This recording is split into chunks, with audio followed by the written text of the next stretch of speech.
Você acha que os 7 critérios de Graham para investir em ações ainda são válidos na atualidade? Seja bem-vindo ao canal Investimentos e Finanças. Eu sou o professor Dester. Se você ainda não me conhece, essa é a minha formação acadêmica, minha experiência profissional. Minhas redes sociais, caso você se interesse pelo assunto investimentos e finanças. E gostaria de deixar um recado aqui de início em relação ao YouTube. Inscreva-se no canal, ative as notificações para ficar sabendo quando eu coloco aqui um vídeo novo. E não se esqueça de curtir e compartilhar esse vídeo. E o motivo é muito importante. Quando você curte e compartilha o vídeo, ele chega a mais pessoas e eu acabo por atingir o meu objetivo principal, que é ajudar essas pessoas na questão do conhecimento sobre investimentos e finanças. Ok? Bem, então o assunto, o objetivo desse vídeo é discutir os 7 critérios de Graham para a seleção de empresas sob a ótica de uma estratégia de investimentos. Vale lembrar que essa apresentação e o vídeo a ela relacionado não são recomendações de investimento, também não são recomendações de compra e venda de ativos no mercado financeiro, ok? Então aqui tem o disclaimer relacionado a esse vídeo. Peço a gentileza que você tome conhecimento dele na sua completude. A referência que eu utilizei para elaborar esse vídeo foi basicamente o livro O Investidor Inteligente, do Benjamin Graham. Bem, qual é a polêmica envolvida em relação a esses 7 critérios, né? Bem, muitos dizem que são conceitos da década de 1940, e será que esses conceitos ainda são válidos para a atualidade? Os conceitos envolvem lucro líquido, liquidez, ativos e passivos, PLP sobre VPA, payout e outros mais. Será que eles são ainda válidos na atualidade? Completamente inválidos ou plenamente válidos? O que se pode concluir em relação então a esses critérios? Vamos então analisá-los e verificar o que podemos deles tirar proveito. Estes são os critérios de Benjamin Graham para a seleção de ações, considerando aquele perfil do investidor mais conservador. A empresa deve ter um tamanho adequado, condição financeira suficientemente forte, estabilidade de lucros, histórico de dividendos.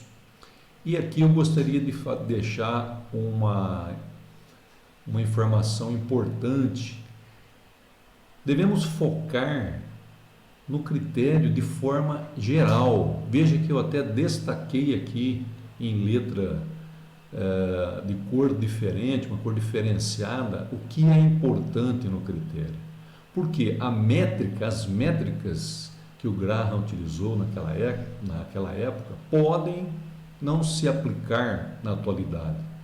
Todavia, o conceito embutido em cada um dos critérios, penso eu, que perpassa os anos. Por quê? Porque eles estão intrinsecamente relacionados com a qualidade da empresa, a qualidade do investimento.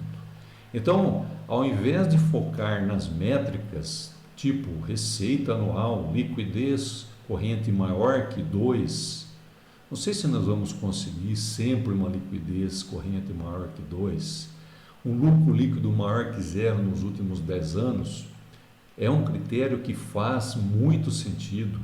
Um histórico de dividendo maior que 0 nos últimos 20 anos, muitas empresas brasileiras não têm 20 anos, mas o histórico de dividendos e principalmente em relacionado ao payout é importante. Muito bem. Outro critério é o crescimento de lucros, que aqui a métrica do Benjamin Graham é bem interessante e talvez possa ser aplicada ainda hoje em dia. Aumento de no mínimo 33% no lucro líquido, ou seja, um terço, né? Considerando a média trienal do primeiro triênio e a média trienal do último triênio dos últimos 10 anos. Veja, analise isso e veja que aqui está embutido uma seleção extremamente rigorosa em relação ao crescimento dos lucros, que é um dos pontos mais importantes na qualidade das empresas. Uma razão PL moderada, menor ou igual a 15, considerando o lucro como a média dos últimos 3 anos e não somente o lucro atual. Essa informação faz toda a diferença, essa métrica faz toda a diferença. E um risco ponderado, ou seja, o inverso do PL, L sobre P, maior ou igual à taxa livre de risco, que, por exemplo, no caso brasileiro, seria a taxa dos títulos do Tesouro de longo prazo. Bem, então o importante é você, na sua estratégia para montagem de carteiras, estudar cada critério.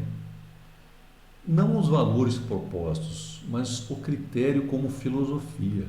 E essa será uma base muito sólida da sua estratégia. Estabeleça suas próprias métricas para cada critério. Uma vez que você tenha estabelecido a filosofia, as métricas podem ser ajustadas de acordo com a sua perspectiva. Procure por empresas que se enquadram nos seus critérios. E como fazer isso? Utilizando, por exemplo, os screeners. Investing, Yahoo, Finviz, Reuters e outros mais.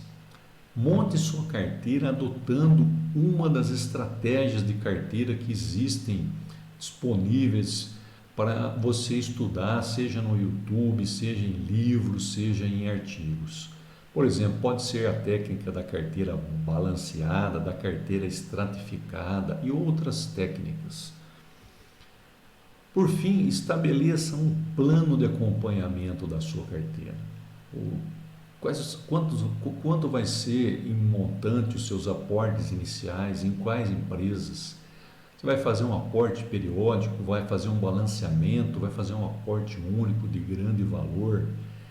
Depois disso, faça uma verificação periódica das suas métricas estabelecidas utilizando os próprios screeners, ok? Então são 5 passos básicos para que você possa montar uma estratégia de investimentos. Como exemplo de screener, eu posso trazer aqui o Investing. O Investing, assim como os outros, tem essa opção de você fazer um filtro. Por exemplo, aqui eu escolhi as ações do Brasil, as ações preferenciais, ações ordinárias, ok? E selecionando uma receita maior que 400 milhões. Então veja que o resultado aqui foi de 164 empresas que obedecem essa condição. Eu posso ainda refinar um pouquinho mais e fazer uma busca pela liquidez corrente, lembrando lá do critério de Graham, maior que 2. Então, utilizando esse critério, somando esse filtro aqui, eu já vou ter como resultado um número bem menor de empresas, 49. Vamos pegar, por exemplo, a Graziotin, clicar ali sobre a Graziotin, nós vamos ter muitos detalhes em relação à Graziotin. Então, eu posso ver aqui as condições das finanças, as demonstrações de resultado, o balanço, fluxo de caixa. Então, estas 3 demonstrações financeiras são muito importantes de serem analisadas. Além dos indicadores, os dividendos e os balanços propriamente ditos. Então aqui, por exemplo, eu posso observar que o ativo circulante da Graziotin está aqui em torno de 300 milhões. E se eu rodar a tela um pouquinho para baixo, aqui eu vou ver que o passivo circulante é em torno de 100 milhões, o que também já atende aquele critério de Graham, em que o ativo circulante deve estar na ordem de mais ou menos 2 vezes o passivo circulante. Aqui no caso da Graziotin está muito mais de 2 vezes. Então veja que com os screeners é possível você estabelecer lá, estabelecendo as suas métricas, fazer uma seleção das empresas e fazer o acompanhamento depois dessas empresas, se elas ainda continuam atendendo às métricas que você estabeleceu. Um outro site que eu também acho bem interessante, mas pode ser também substituído, utilizado uma outra ferramenta, é o Oceans 14. Tá? Nesse site eu consigo aquelas informações históricas dos critérios de Graham. Então, por exemplo, se eu pegar aqui a Lojas Renner e for verificar o lucro líquido dela, que dentro daqueles critérios de Graham deve ser maior que 0 nos últimos 10 anos, as lojas Renner atenderiam esse critério. Veja aqui que o lucro líquido das lojas Renner nos últimos 10 anos foi bem maior do que 0. Ok? E como conclusões, então, o que nós podemos chegar? É preciso estudar para bem compreender os critérios de Graham. Não sair simplesmente aplicando os critérios de imediato. Invista um pouco de tempo estudando cada um deles, procurando entendê-los de uma forma um pouco mais profunda, para depois então você estabelecer suas métricas em relação a esses critérios. Vale lembrar, isso é muito importante, que esses critérios resultam da experiência de Graham no decorrer de dezenas de anos atuando no mercado financeiro. Portanto, eles têm um peso significativo. Estabeleça então uma estratégia baseada nesses critérios, que isso vai te levar a uma posição conservadora no que tange a montagem da sua carteira e no acompanhamento, e com uma boa chance de ser uma estratégia vencedora. É possível então adotar os critérios de Graham na atualidade, desde que as métricas sejam adaptadas ao quê? À atualidade e às suas necessidades. Ok? Por esse vídeo é isso. Espero ter ajudado. Não se esqueça de deixar o seu like, compartilhar esse vídeo, inscrever-se no canal e ativar as notificações. Isso vai ajudar esse vídeo a chegar a mais pessoas e mais pessoas poderão ter esse conhecimento tão importante aí para a nossa vida. Ok? Muito obrigado pela sua participação e se houver ainda dúvidas, não hesite, deixe comentários ou entre em contato diretamente comigo que certamente eu vou procurar responder. Até mais.